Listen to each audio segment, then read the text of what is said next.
कोटि ब्रह्मांड नायक परमात्मा के चरण कमलों में कोटिशः नमन निवेदन तथा आप सभी यहाँ पर एकत्रित धर्म प्रेमी सज्जनों महानुभावों, भगवान की असीम अहेतुकी अनुकंपावशात वियत कई दिनों से यहाँ पर हम लोग एकत्रित होकर के और इस अद्भुत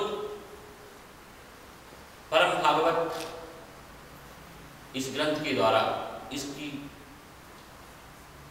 गुरुकुलीय वातावरण में अपने आप को देखने का, अपने आप का दर्शन करने का एक प्रयत्न हम सभी लोग मिलकर के कर रहे हैं। भगवान वेदव्यास जी ने लिखा है कि मन निर्मोचनम पुंसा जल स्नानम दिने दिने।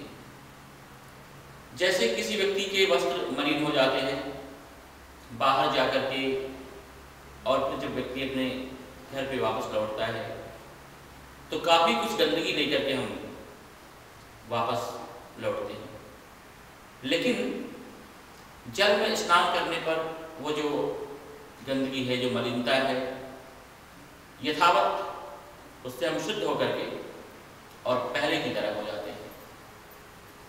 इसी तरह से जब हमारा मन, जब हमारा जीवन, हमारे विचार इन सांसारिक प्रपंचों में उतरते हैं तो हमारा जो अंतर जगत है वह भी उतना ही मलिन होता है। भगवान वेदव्यास जी ने कहा कि सकृत गीताम स्नानम संसार मलिनाशनम।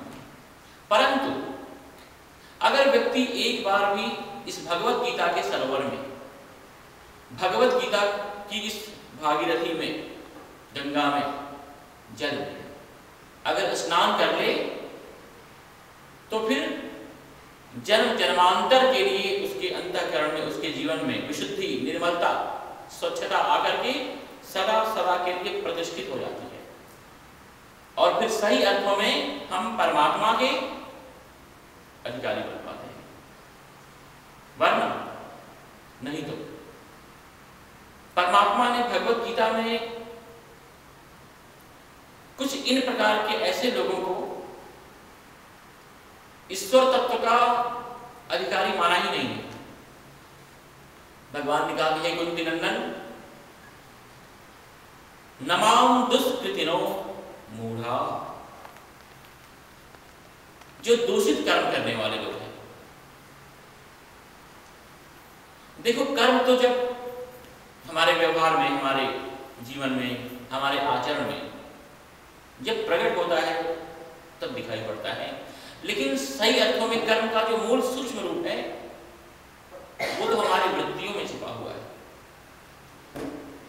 तो आवश्यक है कर्मों से भी बहुत पहले और अधिक और ज्यादा अनिवार्य कि व्यक्ति एक बार अपनी वृत्ति को शुद्ध कर ले, सुधार ले। जब हमारा स्वभाव, हमारी वृत्ति, हमारा आचरण विशुद्ध हो जाएगा तो फिर हमारे द्वारा होने वाला हर कर्म शुद्ध ही होगा। नहीं तो अगर हमारी वृत्ति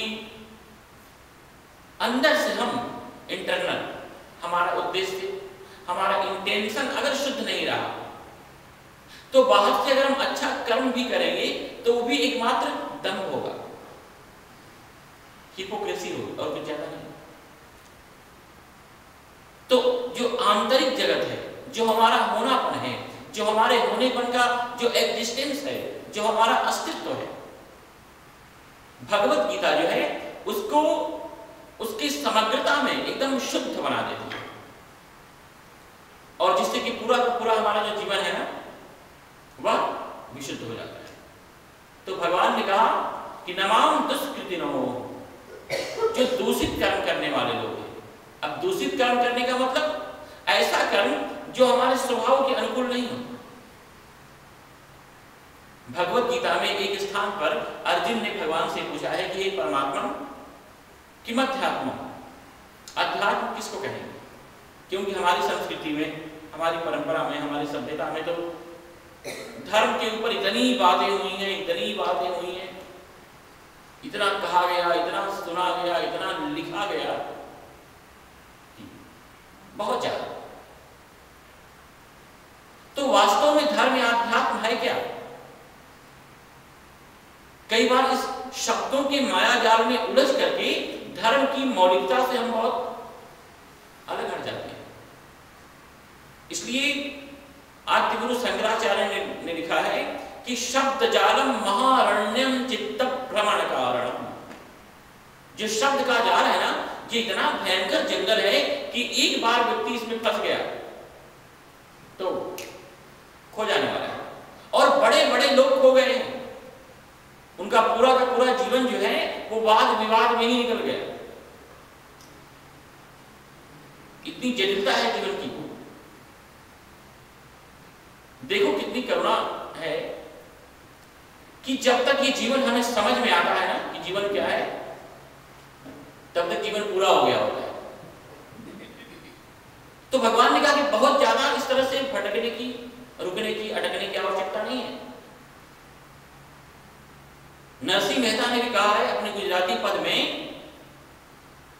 कि ग्रंथ गड़बड़ करी, बात न करी खरी।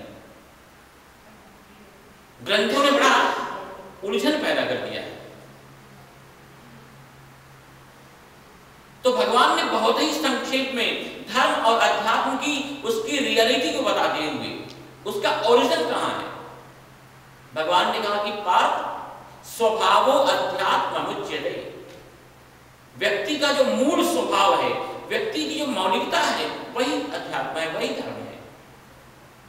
बाहर से किसी आरोपित धर्म या कुछ लादे गए इस तरह के आध्यात्मिक चीजों की कोई आवश्यकता ही नहीं है, क्योंकि हमारा जो होनापन है, वास्तव में हमारे आत्मा की जो भूख है, जो प्यास है,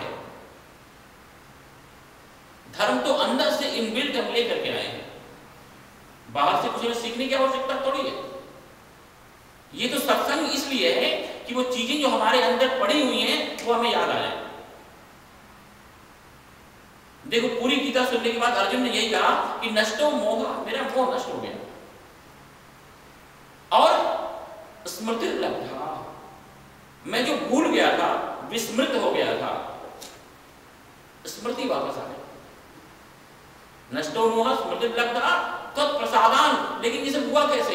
आपकी कृपा से। अब तो स्थितोस्मि, मैं अपने आप में स्थित हूं। अब कहीं बाहर का भटकाव नहीं रहा। गत संदेह, सारे संदेह उड़ गए। और अब करिष्ये वचनम तवा, हे केशव, हे कृष्ण, अब मैं तुम्हारी आदेश का, तुम्हारी आज्ञा का मैं संपूर्णतः पालन करूंगा।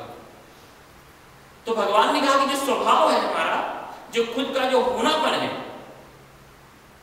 वही देखो जितनी भी बुराइयां हैं, जितनी भी बेकार की वस्तुएं हैं, ये सब बाहर से आई हुई हैं।